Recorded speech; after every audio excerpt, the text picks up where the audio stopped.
Alrighty, guys. It is 8:05 this Wednesday, June 11th. I'm just watching this screen. It's like, okay, what happened? Something happened. I don't know if a foreign piece of news came out or something, but something happened. Market is going crazy. So right at the start of the analysis here. So that kind of throws everything off a little bit. Anyway, so definitely something going on. We'll find out here hopefully in the headline what happened. It could have been a foreign piece of news. I haven't looked at the foreign calendar, but definitely some interesting reaction. So this Wednesday, June 11th, we got CPI coming out at 8:30. Thereafter, the oil report at 10:30 and the 10-year auction at 1. The mortgage applications came out at 7. What did they say? Across the board, like 10% higher across the board, pretty much. So good numbers on the mortgage application front. But CPI coming out at 8:30 in about 25 minutes, and I had no idea what this whole thing was all about. So we'll find out. But I would start off, as I said, in the going into the overnight yesterday, we started off from the long side of the market, looking to buy weakness, and so far, the overnight has been pretty much holding on to that theme. Not a lot of pullback at all. They're holding the line.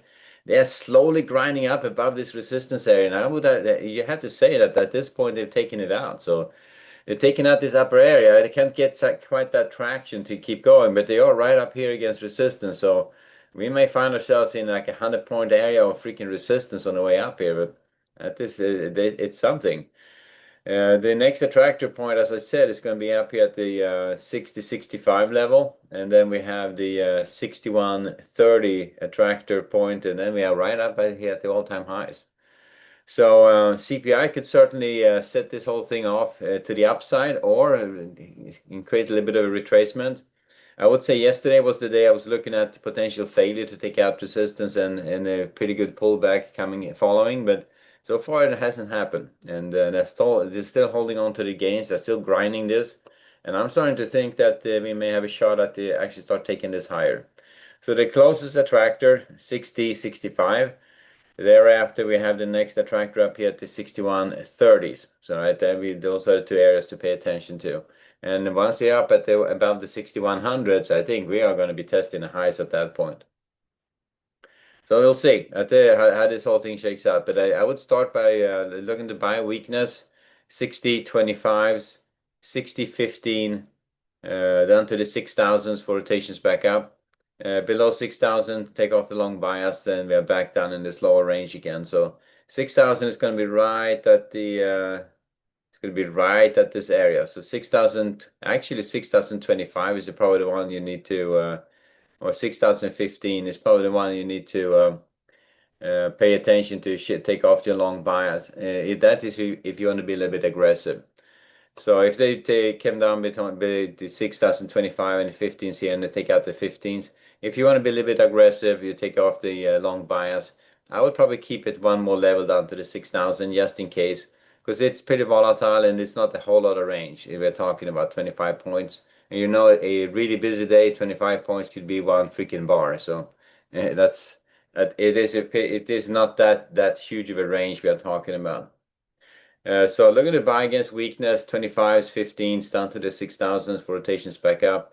And if it fails, if they start taking out that lower end of the range, 59.80, 80, or 59.85 to 90s, at that point, we may have a problem going on. But if they take out this first key support area at the 15s, we can see ourselves running it down and test that 85 level. I would definitely depending how aggressive you want to be, but at 15 or 6,000, take off the long bias, go back range bound. Still looking to buy against in 95s or 59, yeah, 95s and 59, 85s for rotations back up. And if it takes out below that, if it goes below 85s, and then I would be on the short side of this, thinking that we have a pretty good retracement going on at that point. On the way up, looking to sell strength, well, not sell strength, but looking to get short against resistance. And the only two ones that really lean against, and that's the 40s and the 50s here. So 6,040s and 50s. We've been up here a couple of times in the overnight going into yesterday. In the overnight, if we took it out, we up one level higher to 50.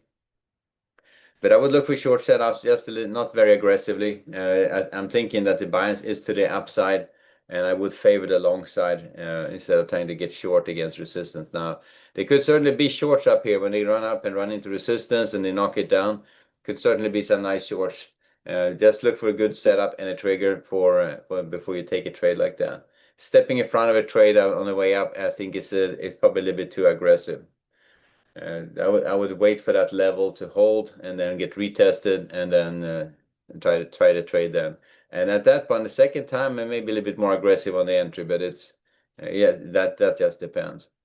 So starting off range bound, and I still can't figure out this was a volatile but non-directional reaction. So they were up and down pretty good, and this bar is 25 up to 50. So there you have a 25-point bar. There you go. So it can happen pretty easily. So, but at this point, it doesn't look like there's any directional movement as a result of this, at least yet. All right, so that's how we get started on the ES. Looking at the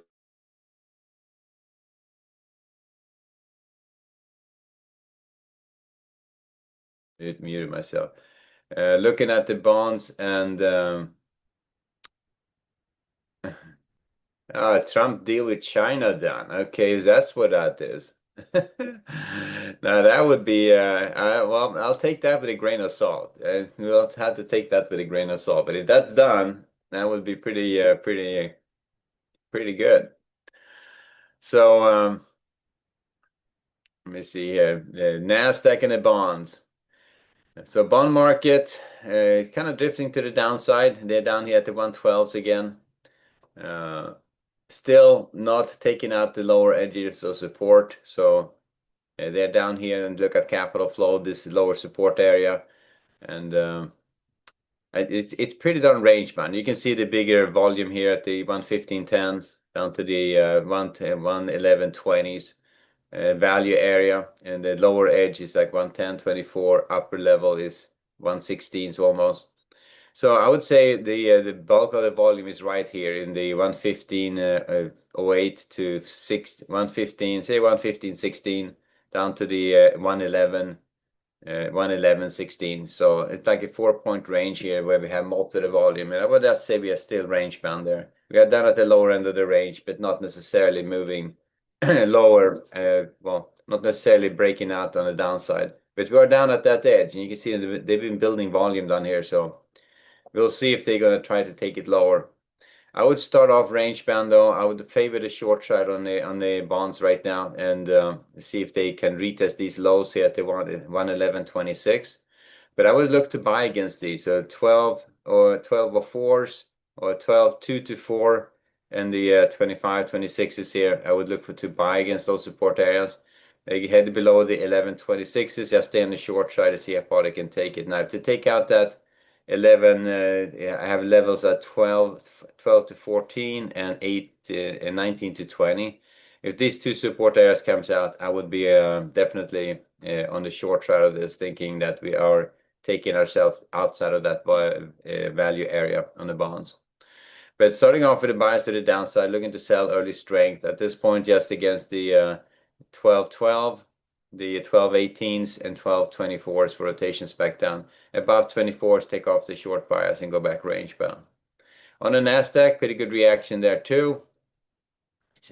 China's trade deal done. We'll see.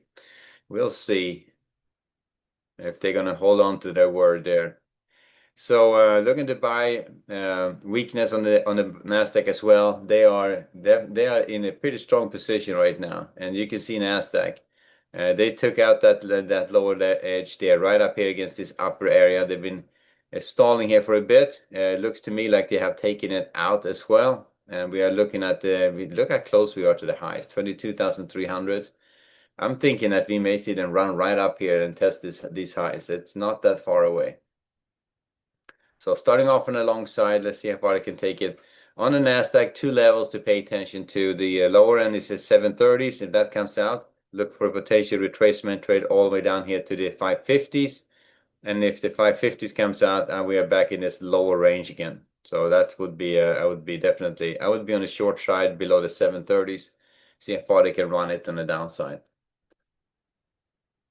But looking to buy weakness initially against the 870s, or is it 880s, sorry, 880s, 840s, 810s for rotations back up. And I would say below 810, take off the long bias and go back range bound.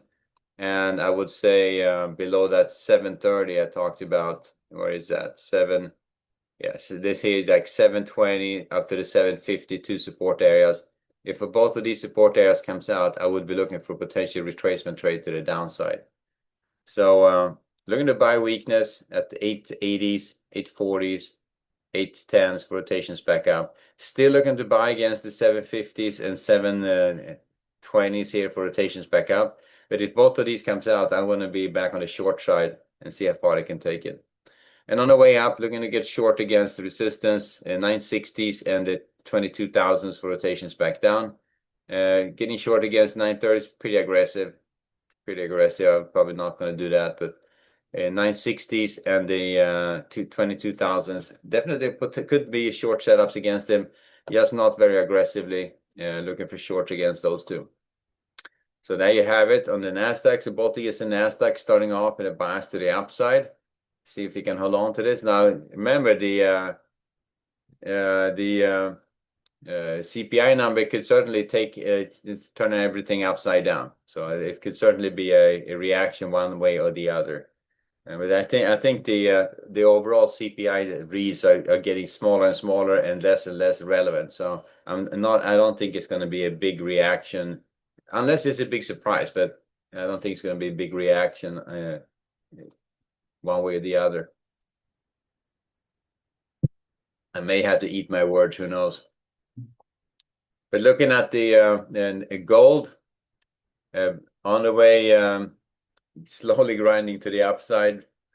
Yeah, pretty darn range bound, kind of just going back and forth. It's pretty volatile. So I mean, you can see gold, and I have it all folded together.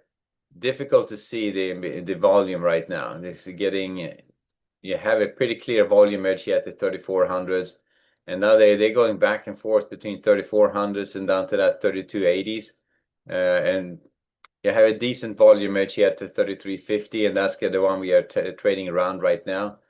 Looks like trading in this low volume area right now at the 33 above the 3350 to 60s here, and slowly grinding back up to this volume area above it. So I would stay on the long side on gold, see if they can trade it higher. They have taken out that 55 volume edge, and they're definitely trading higher. So it doesn't look like it's like a wild move to the upside, but the attractor is going to be at 3380 up to that 3400s. So I would start from the long side, and you see we are pretty close to those areas. So looking initially, at least, looking to buy weakness against the 3345s and the 40s. The trade below the 40s, I'm taking off that long bias. Then we're back in that lower range again. So this is that low volume edge, or this volume edge I was talking about, 3345 to 55. And these two support areas is right here that they see the edge here on the side.